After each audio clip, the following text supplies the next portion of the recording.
جس طرح سلطنت بنو امیہ کا بانی، حقیقی بانی عبد الملک بن مروان کو کہا جاتا ہے، اسی طرح بنو عباس کا حقیقی بانی جسے کہا جاتا ہے وہ ہے ابو جعفر منصور۔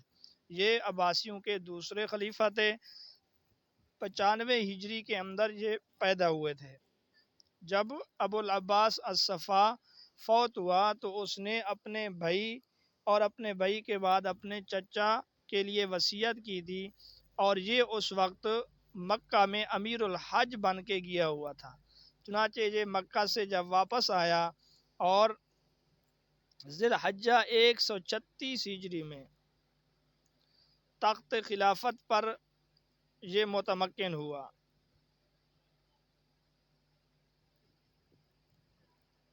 اس کے دور میں سب سے پہلے جس نے خروج کیا وہ ہے عبداللہ بن علی۔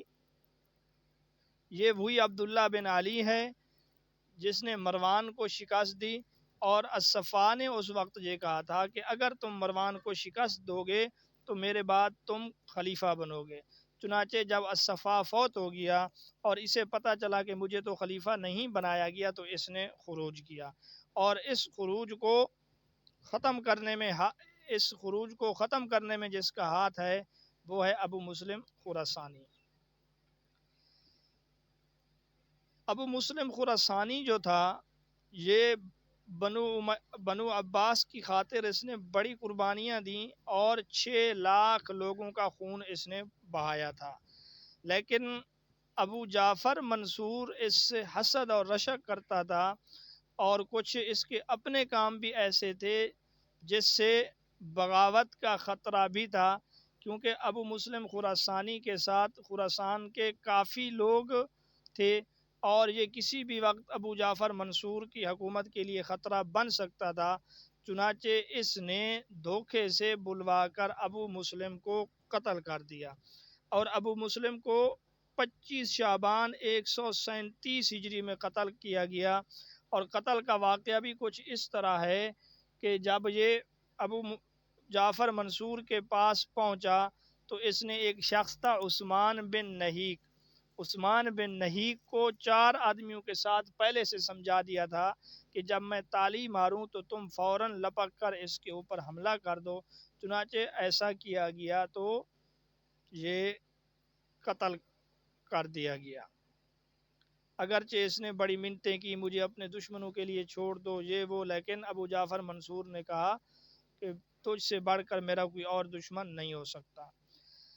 جب یہ قتل کیا گیا تو ایک شخص ہے سنباد جس کا نام تھا فیروز، یہ مجوسی تھا، اور ابو مسلم بھی شروع میں مجوسی تھا، بعد میں مسلمان ہوا۔ تو سنباد کو جب اس چیز کا پتہ چلا تو اس نے خروج کیا، یہ انتقام کے لیے کھڑا ہوا۔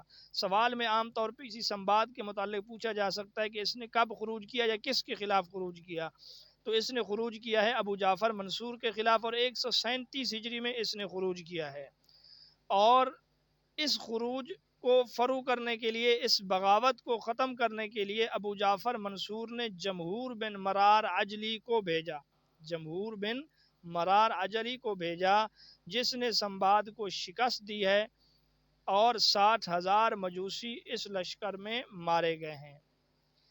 لیکن سنباد کے پاس جو تھا نا بڑا مال و متاع تھا، اس مال و متاع کو دیکھ کر جمہور بن مرار عجلی بھی باغی بن بیٹھا کہ اتنا پیسہ میں کیسے ابو جعفر منصور کو دے دوں۔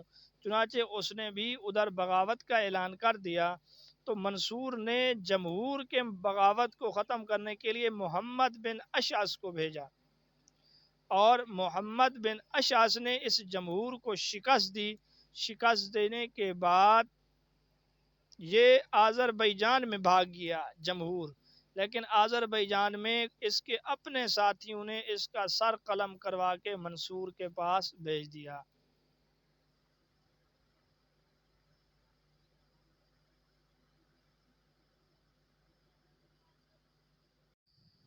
ابو جعفر منصور کے زمانے میں 141 ہجری میں ایک اور فرقہ ہے جس کا نام ہے فرقہ راودیہ، انہوں نے شورش برپا کی ہے۔ یہ بھی ایک چھوٹا سا عجمی فرقہ تھا، یہ تناسخ کے قائل تھے۔ ان کا یہ عقیدہ تھا کہ حضرت آدم علیہ السلام کی روح عثمان بن نہیک میں حلول کر گئی، نعوذ باللہ۔ یہ وہی عثمان بن نہیک ہے جس کے بارے میں ابھی میں نے بتلایا کہ ابو جعفر منصور کے کہنے پر اس نے ابو مسلم خراسانی کو قتل کیا، اور کہتے ہیں کہ اللہ جل شانہ کا نے منصور میں اور جبریل نے ہیشم بن معاویہ میں حلول کیا ہے۔ یہ تناسخ کا عقیدہ ہے، تناسخ بھی اسی کو کہتے ہیں کہ ایک بندے کی روح دوسرے بندے کے اندر حلول کر جائے، تو ان کا یہ عقیدہ تھا۔ آدم علیہ السلام کی روح عثمان بن نہیک میں، اور نعوذ باللہ اللہ جل شانہ کی روح منصور میں، اور جبریل نے ہیشم بن معاویہ میں حلول کیا ہے۔ چنانچہ انہوں نے 141 ہجری میں منصور کے محل کے پاس شور مچانا شروع کیا اور منصور کو خدا بنا دیا، یہ کہا کہ یہ ہمارے رب کا محل ہے۔ منصور نے ان کے 2 سردار گرفتار کر کے قید کروا دیے۔ اپنے سرداروں کی گرفتاری پر یہ مزید برہم ہو گئے اور ہر حال میں ان کو قید سے نکالنا چاہتے تھے، تو 600 لوگوں نے منصور کے محل کا محاصرہ کر لیا، اور اس وقت منصور کے محل میں بھی چند آدمی تھے۔ تو مان بن زیدہ شیبانی اگرچہ یہ منصور کا دشمن تھا، بنو امیہ کا حامی گزرا ہے، اس نے اس گروہ کے سرداروں کا خاتمہ کیا، اس کو شکست دی۔ اس احسان کے بدلے میں منصور نے مان بن زیدہ کو معاف کر دیا۔ آپ نے اس جگہ یہ چیز لازمی یاد رکھیں کہ فرقہ راوندیہ کا عقیدہ تناسخ کا تھا۔ فرقہ راوندیہ کے 600 لوگوں نے منصور کے محل کا محاصرہ کیا۔ فرقہ راوندیہ کے خروج اور اس محاصرے کو ختم کیا مان بن زیدہ شیبانی نے، اور فرقہ راوندیہ والے منصور کے محل کو خدا کا گھر کہتے تھے، اور منصور کو متعلق یہ کہتے تھے کہ اللہ منصور کے اندر حلول کر چکا ہے، اور یہ شورش جو انہوں نے برپا کی ہے 141 ہجری کے اندر کی ہے۔ ابو جعفر منصور کے زمانے میں ایک مشہور خروج جو ہوا ہے وہ محمد بن عبداللہ المعروف نفس زکیہ کا ہے۔ بہت تفصیلی واقعہ ہے، آپ اس کو پڑھ سکتے ہیں۔ یہاں پہ آپ صرف امتحانی نقطہ نگاہ سے یہ بات یاد رکھیں کہ ان کو پاک بازی، زہد و تقوی کے باعث نفس زکیہ کے لقب سے پکارا جاتا تھا۔ اکثر لوگ انہیں مہدی بھی مانتے تھے، اور سلطنت بنو عباسی کے قائم ہونے سے پہلے ابو جعفر منصور ان کے ہاتھ پر بیعت بھی کر چکا تھا کہ اگر ہماری حکومت مل گئی تو ہم علویوں میں سے یہ حکومت محمد بن عبداللہ کو دیں گے، لیکن بعد میں وہ اپنے اس دعویٰ سے منکر ہو گئے۔ اس وجہ سے محمد بن عبداللہ نفس زکیہ نے مدینہ پاک میں خروج کیا، اور ان کی شہادت 15 رمضان 145 ہجری میں ہے۔ امام نفس زکیہ کے دوسرے بھائی ہیں ابراہیم بن عبداللہ، جو نفس رضیہ کے نام سے مشہور ہیں۔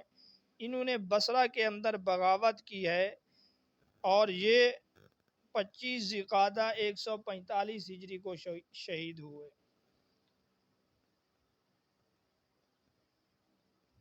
ان دونوں بھائیوں نے منصوبہ یہ بنایا تھا کہ ایک ہی دن میں بصرہ اور مدینہ میں بغاوت کریں گے تاکہ منصور کی فوج تقسیم ہو جائے، لیکن عین موقع پر نفس رضیہ یعنی ابراہیم بن عبداللہ بیمار پڑ گئے، جس کی وجہ سے ایک ہی ساتھ یہ بغاوت نہ کر سکے، اور منصور کو اس کا بہت بڑا فائدہ ہوا۔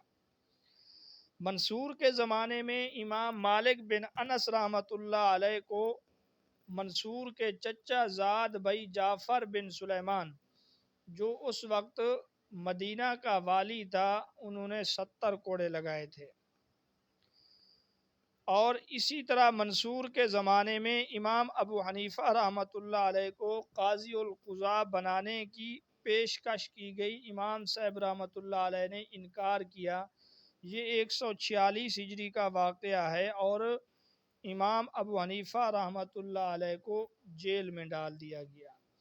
منصور کا ایک اور اہم کارنامہ بغداد کی تاسیس اور سنگ بنیاد ہے۔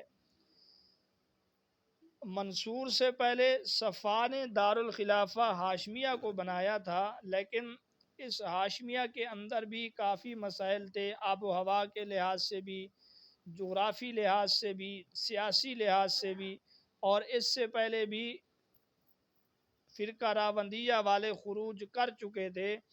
تو یہ بغداد بنانے اور بغداد کی تاسیس کا مشورہ جس نے دیا وہ ہے خالد برمک۔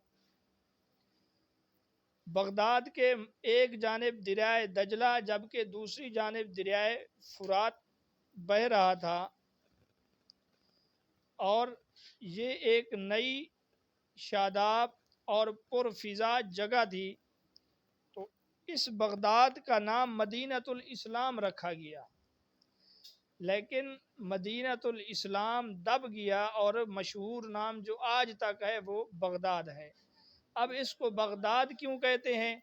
اس کے متعلق ایک قول یہ بھی ہے کہ نوشیروان عادل جو تھا اس کا یہاں پہ ایک قدیم باغ تھا جس کا نام تھا بغداد، پھر کثرت استعمال کی وجہ سے الف حذف ہو کے بغداد بن گیا۔